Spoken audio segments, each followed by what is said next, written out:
منم عزیزم. مامان،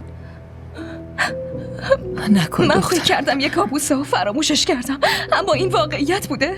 اون کجاست؟ اون کجاست؟ کی؟ حاله.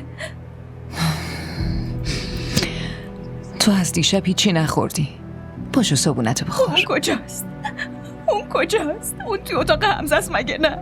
اون توی اتاق حمزه است مگه نه مامان؟ تو نمیخواستی دانشگاه بری؟ نه خیر، من هیچ جا نمیرم. کافیه. دیگه باید بس کنی.